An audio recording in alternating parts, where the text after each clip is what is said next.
LCI Soir Week-end, la suite. On passe en revue ce week-end politique avec nos invités face à Frédéric Delpech du service politique d'LCI. On va vous découvrir évidemment Nicolas Boudot du cabinet de communication Tilder et pardonnez-moi mais j'ai Michel Soudet de la revue Politis, oui. C'est bien cela. Alors évidemment la grande affaire du moment, c'était Emmanuel Macron qui avait invité Benyamin Netanyahou à la commémoration de la rafle du Veldiv. Le chef de l'État, très clair, pour qui Vichy n'était pas une parenthèse. Écoutez. Cette pensée que Vichy fut une parenthèse en 1940, ouverte, et refermée en 1945, réconforte la haute idée que certains voudraient faire de la France. Et il est si commode de voir en Vichy une monstruosité née de rien et retournée à rien. De croire que ces agents sortis de nulle part reçurent à la Libération le juste châtiment qui les élimina de la communauté nationale. C'est commode, oui. Mais c'est faux. Alors, avant de vous faire réagir sur cette déclaration, j'aimerais que vous réécoutiez ce qu'avait dit Marine Le Pen au cours de la campagne présidentielle, justement à propos de Vichy, et auquel, en quelque sorte, répondait Emmanuel Macron. Je pense que la France n'est pas responsable du Veldiv. Voilà. Je pense que, de manière générale, plus généralement d'ailleurs, s'il y a des responsables, c'est ceux qui étaient au pouvoir à l'époque. Hein. C'est pas la France. C'est pas la France. Mais c'est l'État français. La France. La France a été malmenée dans les esprits depuis des années. En réalité, on a appris à nos enfants qu'ils avaient toutes les raisons de la critiquer, de n'en voir que peut-être les aspects historiques les plus sombres. Donc je veux qu'ils soient à nouveau fiers d'être français. Michel Soudet, réaction à ces deux sons. Non seulement Emmanuel Macron se met dans les pas de Jacques Chirac, qui le premier en 1995 dit si l'État français était bien responsable, mais en plus il répond à Marine Le Pen. Il fait les deux. Il assume une continuité historique depuis la rupture qu'avait enclenchée Jacques Chirac, qui était de rompre avec la vision de ceux qui avaient vécu l'époque, qui disaient que Vichy n'était pas la France. Et que c'était De Gaulle à Londres. L'État français et que la République, elle était ailleurs. C'était De Gaulle à Londres. C'est une vision politique de cette période. Et en même temps, il répond effectivement à Marine Le Pen, puisque elle avait été interrogée sur ce sujet et elle avait fait la réponse que l'on a entendue. Donc c'est habile, quelque part, politiquement, d'aller encore plus loin dans la reconnaissance de Jacques Chirac et de répondre à son adversaire. Oui, c'est habile. Maintenant, ça reste un point un peu sensible, qui n'est pas si simple, parce qu'effectivement, il n'y a pas de responsable en droit, il n'y a pas de responsabilité collective. Il y a des responsabilités individuelles. Chacun est responsable de ses actes. Et je pense que ce genre de commémoration, plus qu'à des grandes leçons historiques, doit nous amener à réfléchir sur la responsabilité de chacun dans des événements. C'est-à-dire qu'il y a le droit et le devoir de désobéir à des ordres injustes. Et dans ces cas-là, on n'est pas responsable, on peut même être juste. Et moi, je retiens aussi ce que Serge Klarsfeld a encore dit, c'est-à-dire que dans la France, c'est le pays où il y a eu le plus de gens qui se sont mouillés pour sauver des enfants juifs, des gens qui étaient persécutés et poursuivis. Et Benyamin Netanyahou l'a rappelé aussi, hein, c'était Nicolas Boudot. Emmanuel Macron tranche un débat d'historien et de constitutionnaliste en parlant de la France, là où le président Chirac avait parlé de l'État français.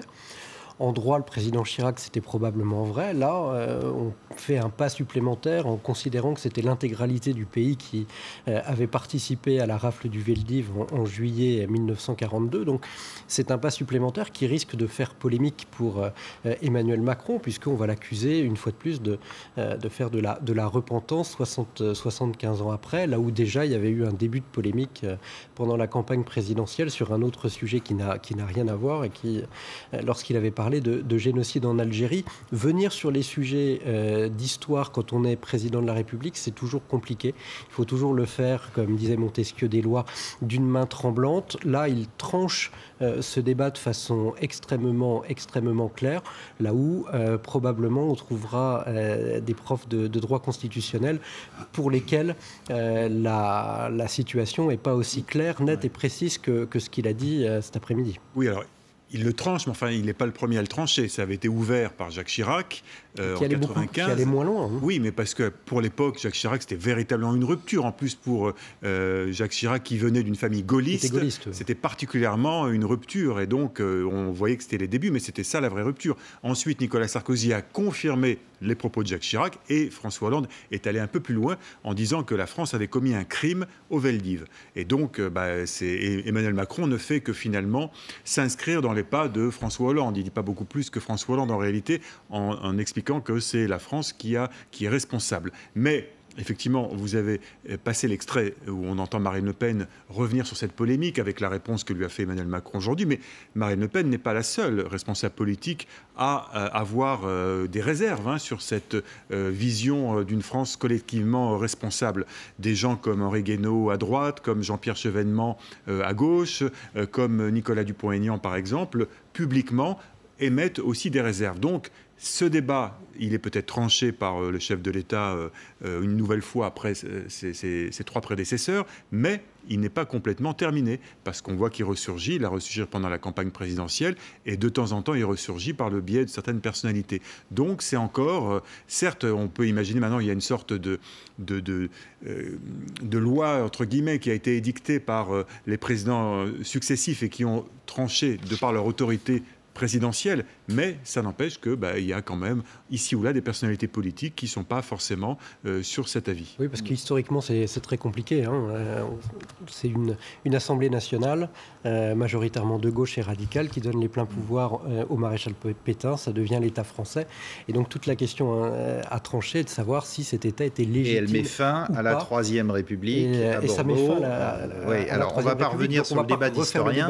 Mais c'est ce nœud-là qui a où été Emmanuel tranché. Macron a effectivement appuyé le fait aujourd'hui, c'est en disant que pas un Allemand n'avait participé à la rafle. Oui, en fait, ce sont que des Français qui ont été responsables directement de cette rafle. Donc, effectivement, Français qui sont allés plus loin que ce que demandaient les Allemands, en ajoutant les enfants, parce que Pierre Laval, le président du Conseil de Pétain, disait on ne saura pas quoi faire des enfants, donc mettez-les avec les parents. Ça allait jusque-là.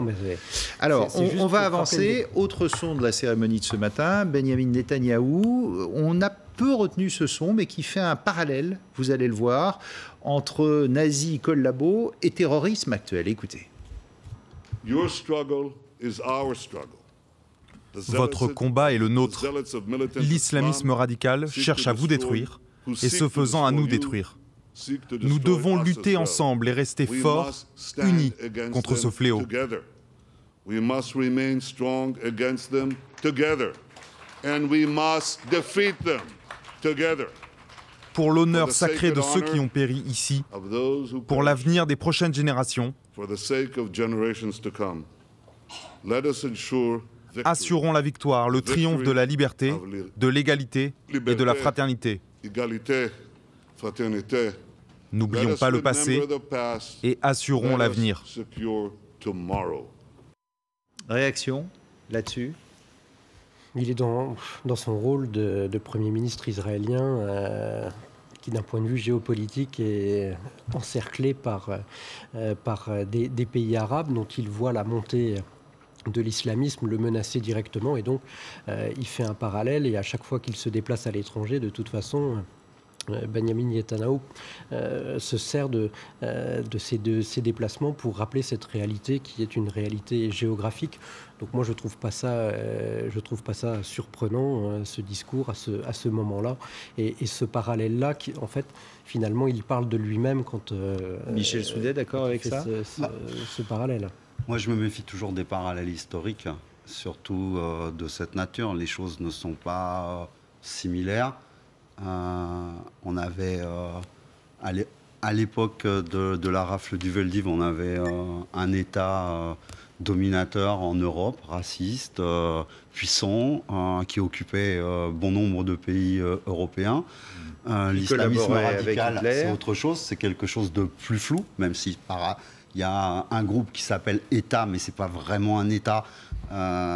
L'État islamique, là on est dans autre chose et il y a derrière le développement du fondamentalisme islamique et de l'islamisme radical, il y a aussi des causes qui sont des injustices sur lesquelles on peut avoir prise aussi, auxquelles il faudrait quand même faire un peu réponse et ça, quand on fait ce genre de parallèle, on évite de rentrer dans ce genre de considérations politiques.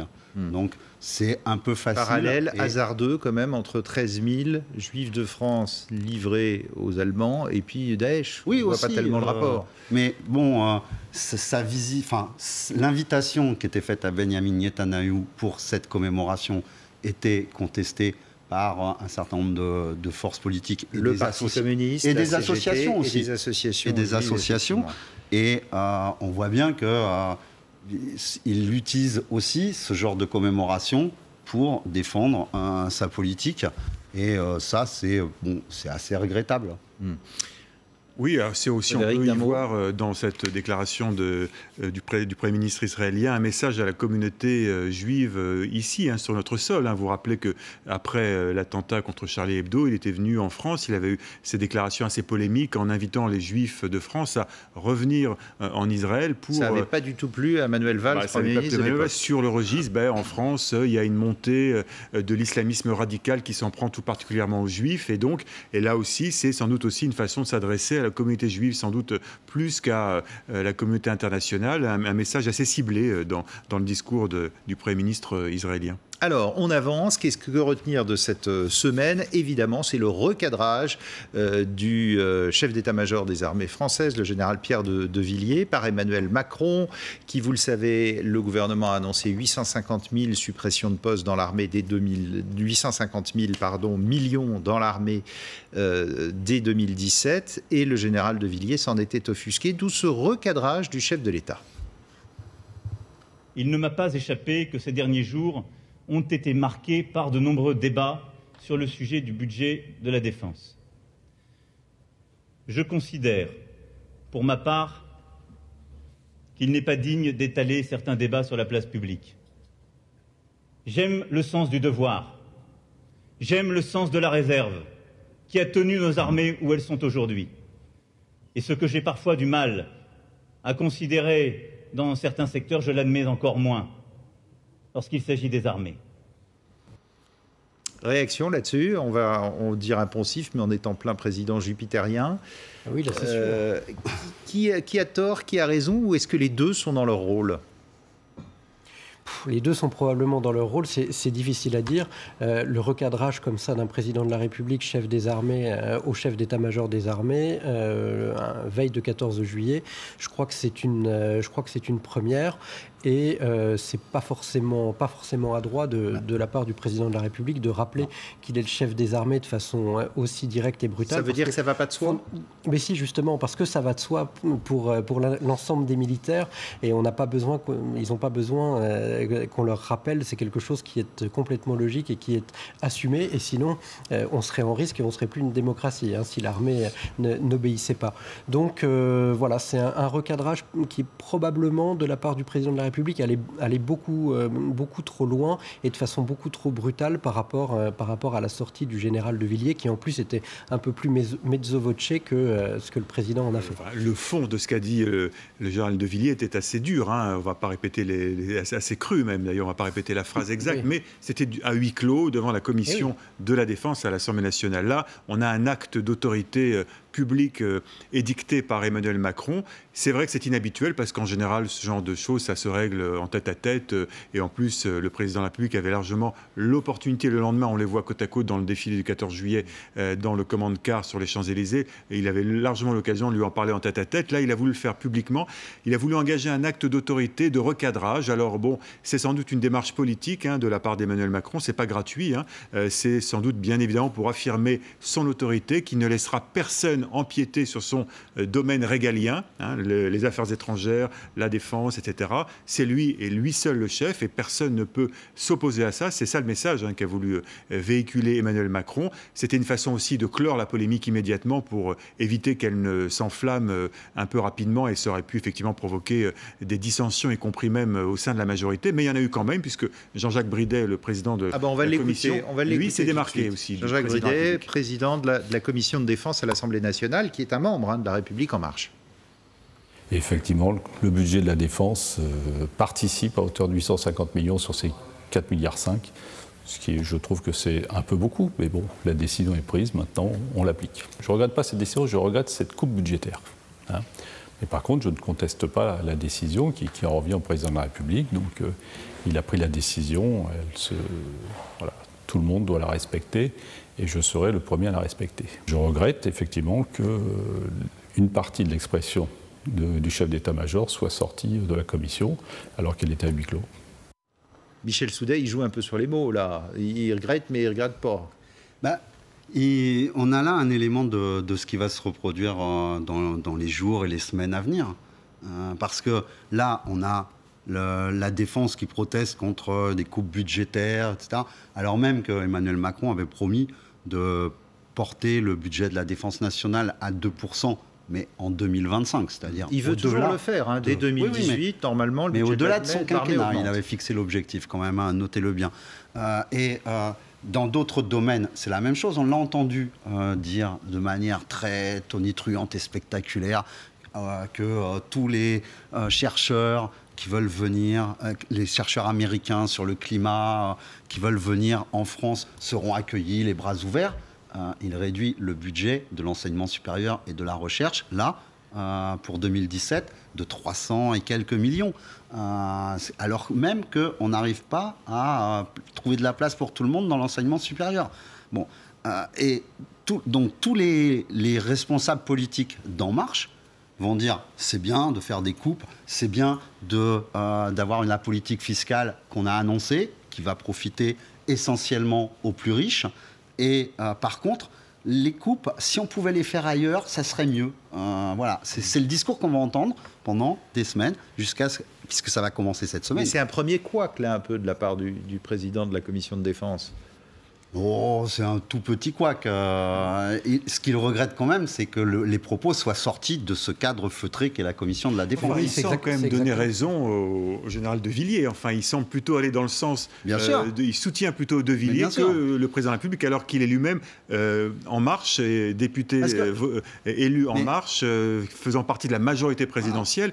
Donc, c'est quand même pour Emmanuel Macron, qui a cherché par cet acte d'autorité à imposer une autorité incontestable, on s'aperçoit quand même que on verra ce qui se passera dans les mois qui viennent, mais que ça se fissure un peu parfois quand même. De la même manière, je ne sais pas quel est le député qui suit le budget de la police et de la gendarmerie, mais il pourrait aussi s'émouvoir des restrictions budgétaires dans ce domaine, parce que au ministère de l'Intérieur, les personnels ne seront pas touchés, si les salaires ne seront pas touchés, ce sont les matériels qui vont être, dont le renouvellement va être touché. Et on a des forces de sécurité qui sont mobilisées en permanence. On vient de proroger encore l'état d'urgence et on leur demande beaucoup. Et qu'est-ce qu'ils disent, ces personnels, quand on entend ce que disent leurs représentants, c'est qu'ils vont avoir des voitures qui vont être renouvelées encore plus tardivement alors qu'elles sont déjà en mauvais état, des rénovations de locaux qui vont être retardées. Et donc, c'est des conditions de travail qui sont dégradées pour ces personnels-là, qui ne vont pas à la hauteur de la reconnaissance qu'on peut leur vouloir.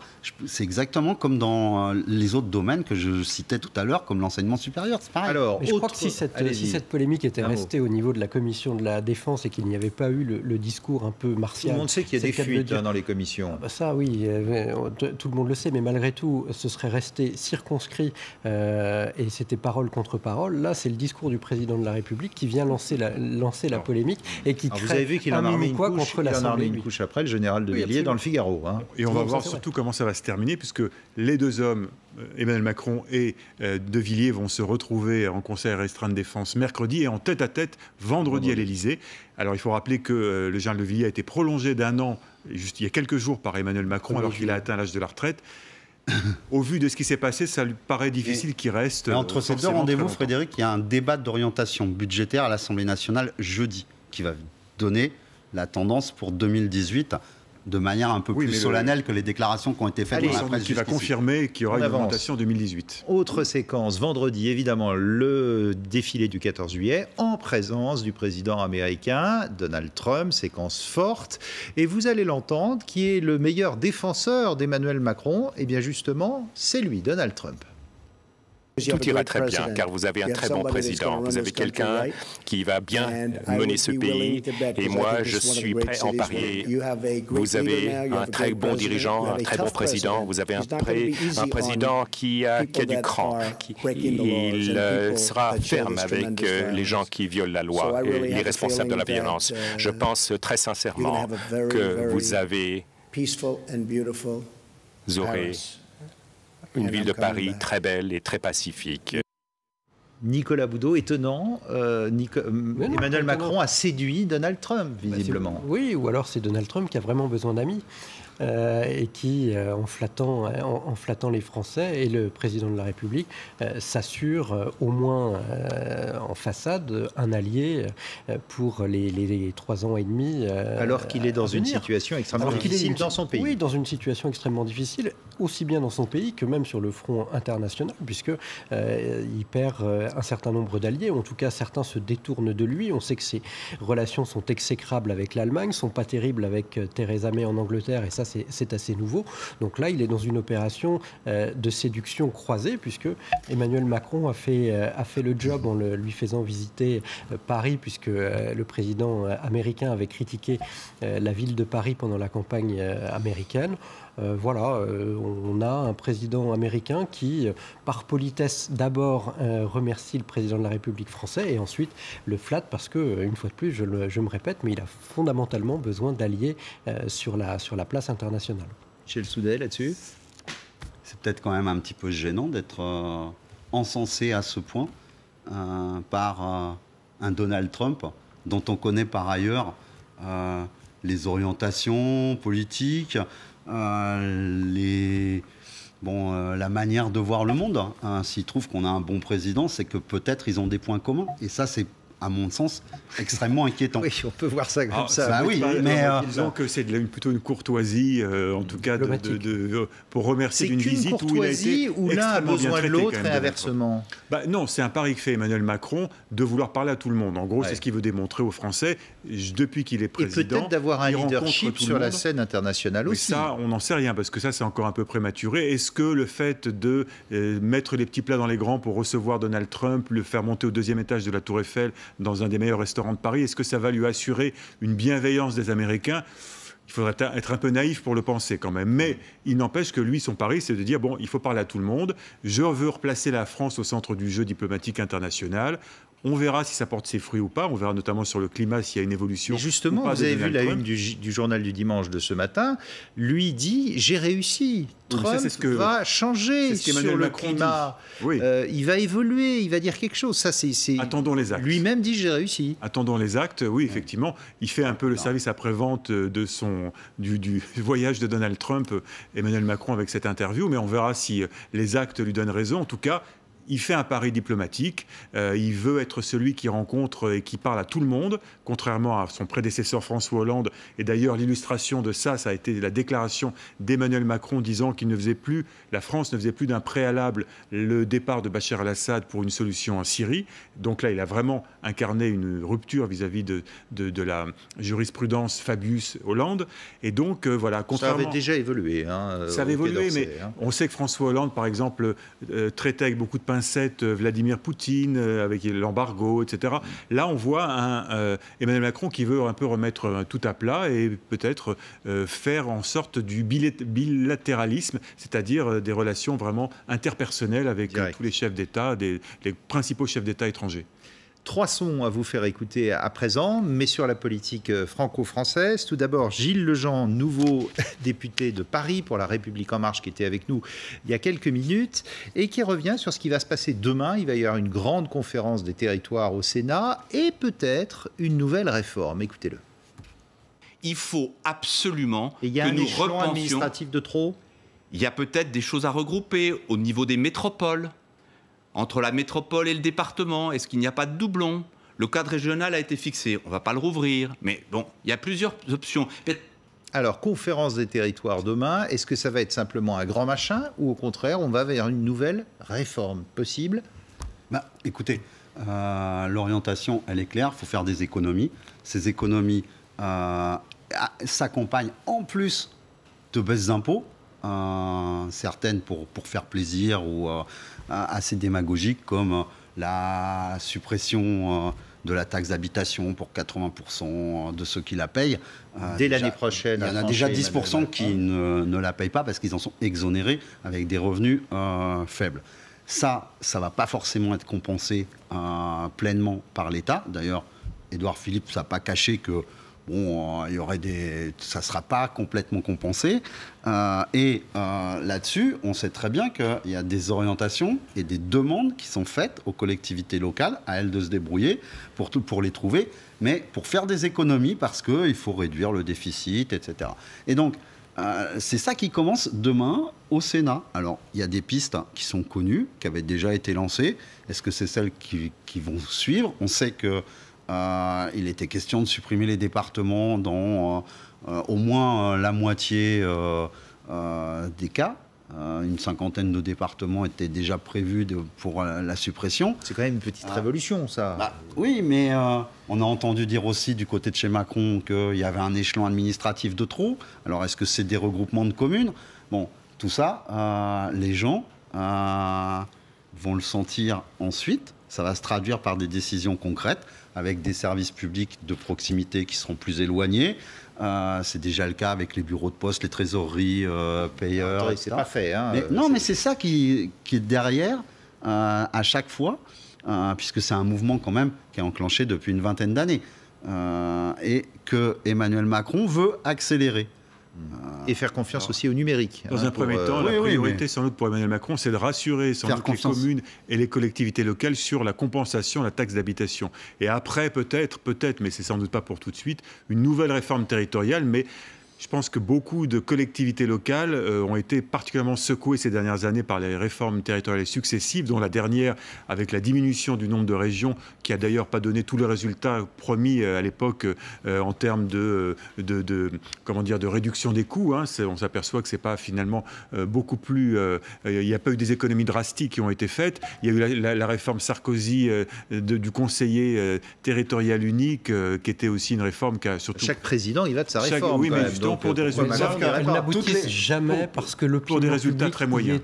Est toujours opposée. Quand on interroge les Français, ils sont extrêmement attachés à leur commune, ils sont extrêmement attachés à leur département. Les régions, c'est pour ça que la réforme a pu passer sous François Hollande, c'était déjà plus distinct. Mais il faudrait, dans un monde parfait, pouvoir zapper un des échelons administratifs. Toute la question est de savoir lequel. Et à partir du moment où vous posez la question et vous commencez à enclencher une réforme sur ce type de dispositif, vous êtes tout de suite stoppé par l'opinion publique qui est hyper attachée à ces zones géographiques qui sont accessibles, connues et aimées, je le répète, de la part des Français. Donc bon courage à eux s'ils veulent se lancer dans une suppression. Ouais. Autre son que j'aimerais vous faire écouter, Daniel Fasquelle, le député du Touquet, ancien maire du Touquet, du fait de la loi sur le non-cumul des mandats, il était obligé de donner son siège à sa première adjointe, et qui critique vertement l'immense majorité de La République En Marche, on le répète, 308 députés à l'Assemblée. En quelque sorte, ils deviennent hégémoniques. Passer cette période d'état de grâce et cette période de mise en place, on verra la réalité de la bienveillance de M. Macron et de la majorité et leur capacité à vraiment discuter avec les uns avec les autres. Parce que la main tendue, c'est pas vous acceptez tout ce que je vous propose. La main tendue, c'est aussi j'écoute les différents groupes d'opposition et je me nourris de leurs remarques et j'améliore et j'amende mon texte de façon et là, c'est pas le cas. C'est pas du tout parti sur cette base-là. C'est ce que d'ailleurs on craignait les uns et les autres. Il y a une hégémonie d'En Marche pour vous. Il y a une hégémonie d'En Marche. Et d'ailleurs, les députés d'En Marche sont très mal à l'aise. C'est quand même En Marche à la baguette, puisque on voit bien que pendant le travail en commission, ils n'ont pas une seule fois ouvert la bouche et aucun amendement n'a été retenu. Et ensuite, dans l'hémicycle, pour le principe, alors on a pris un amendement par-ci par-là parce qu'on avait entendu la critique. Mais on n'a pas du tout le dialogue que l'on nous avait promis entre la droite et la gauche, entre les différents groupes à l'Assemblée nationale, pour construire ensemble une politique commune. Daniel Fasquelle, donc député de droite, les Républicains. Oui. Réaction là-dessus, hégémonie d'En Marche par rapport à l'opposition. C'est pas tout à fait l'hégémonie en fait qui pose difficulté. Là, c'est un peu technique, mais c'est plutôt le travail parlementaire, puisqu'il y a le groupe majoritaire et normalement dans les travaux en commission, il y a une forme de porosité entre les différents groupes politiques. Et il y a des discussions pour améliorer, amender les textes de loi. Et là, ce que critique Daniel Fasquelle, c'est le fait que la République En Marche soit complètement alignée quand il dit à la baguette et que finalement ils ne font pas le travail de parlementaire minimal en essayant de rassembler autour d'eux les avis en tranchant et en décidant des autres parce qu'ils n'ont pas d'expérience politique non plus pour la plupart. C'est exactement ce qu'il dit, ni plus ni moins. Ils n'ont pas l'expérience politique pour le faire. Et alors évidemment ça viendra et ça viendra vite, mais il y a quand même quelques textes qui sont dans les tuyaux, à commencer par la réforme du Code du travail qui n'a pas donné lieu à des amendements de la part du groupe majoritaire. Ça s'est vu à l'Assemblée nationale avec la loi habilitant à réformer le Code du travail par ordonnance. En commission, la commission a quand même travaillé un certain nombre de jours sur ce texte. Il y a eu un seul amendement qui a été porté par la commission des affaires sociales qui examinait les 8 premiers articles du texte qui était en discussion. 3 amendements ont été apportés par la commission des finances, mais ils n'ont rien à voir avec le Code du travail. Et c'était des amendements qui portaient sur l'article 9, qui lui reporte d'1 an le prélèvement de l'impôt à la source. Et ensuite, dans les discussions dans l'hémicycle, on n'a pas vu donc les habitudes se perdent à l'Assemblée. C'est pas l'habitude, c'est le travail parlementaire. Oui, c'est pour ça qu'ils ont été élus. C'est pour améliorer les textes qui sont proposés par le pouvoir exécutif. On nous a fait on nous a vanté le renouvellement ou autre. Notez que ce texte de loi a été voté dans une assemblée qui n'était pas pleine et il manquait 100 députés En Marche au moment du vote. Dernier son, si vous le voulez bien. Pas dans le renouvellement, là, c'est des vieilles pratiques. Le temps presse. Attendez, Julien Drey, du Parti Socialiste, était avec nous également. Et lui croit au renouveau du PS, alors que doivent être mis sur orbite demain les 28 dirigeants collégiaux qui vont diriger le Parti Socialiste. Moi, je pense que les choses sont en train de s'homogénéiser. Je pense que ce qui s'est passé sur la loi travail est symptomatique. C'est-à-dire que les députés ont voté ensemble en disant on ne peut pas aller dans cette direction-là. Voilà, et je pense que ça va aller de plus en plus. Ça va être de plus en plus comme cela. Le PS peut revenir aux affaires quand 2022, dans 5 ans, ça vous paraît court? Non, je pense que l'objectif, c'est pas de revenir aux affaires. Vous savez, on était 56 en 1993. On est revenu très vite, beaucoup plus vite qu'on ne le prévoyait, puisqu'en 97, nous gagnons les élections législatives. Le PS peut redevenir une grande force politique moderne. 2022, ce sera trop court dans 5 ans. Non, je crois pas. Je crois qu'on va travailler tout de suite, et c'est ça qu'il faut faire. On va travailler sur le fond. On va essayer de lever une nouvelle génération militante, de faire l'osmose entre l'expérience et ces nouvelles générations militantes, mais il y a le creuset pour le faire. Le PS peut revenir. Juste pour faire un lien entre ce qu'on vient d'entendre et Daniel Fasquelle, que ce soit les Républicains ou le PS, pour l'instant, ils sont en pleine reconstruction, déconstruction en construction, divisés entre eux. Ils ne sont pas d'accord entre ceux qui ont voté la confiance au gouvernement, ceux qui sont abstenus. Donc là, tout ça, c'est des discours. Pour l'instant, celui qui réussit à incarner véritablement l'opposition, c'est Jean-Luc Mélenchon à l'Assemblée nationale. Les autres, les deux gros partis, là, sont en pleine crise et ne sont pas encore tirés d'affaire. Et Marine Le Pen Marine Le Pen est très silencieuse pour l'instant, aussi en crise. C'est pas parce que 14 des 31 députés socialistes ont voté contre le projet d'habilitation à réformer le Code du travail, c'est pas l'hirondelle qui fait le printemps, parce que c'est que 14 sur 31. Et ensuite, à cette élection, aux élections, le drame du Parti socialiste, c'est qu'il n'a pas été victime d'une alternance où il aurait été remplacé par la droite, comme le dit Benoît Hamon, il a été remplacé. Remplacé, ça veut dire que, ça veut dire qu'il a connu le sort qu'a connu entre 34 et 36 le Parti radical qui était dominant à gauche, qui a été remplacé par la SFIO, et il ne s'en est jamais remis, le pauvre. Merci à vous trois d'être venus en parler de ce week-end politique sur LCI. Tout de suite, le journal sur la chaîne Info.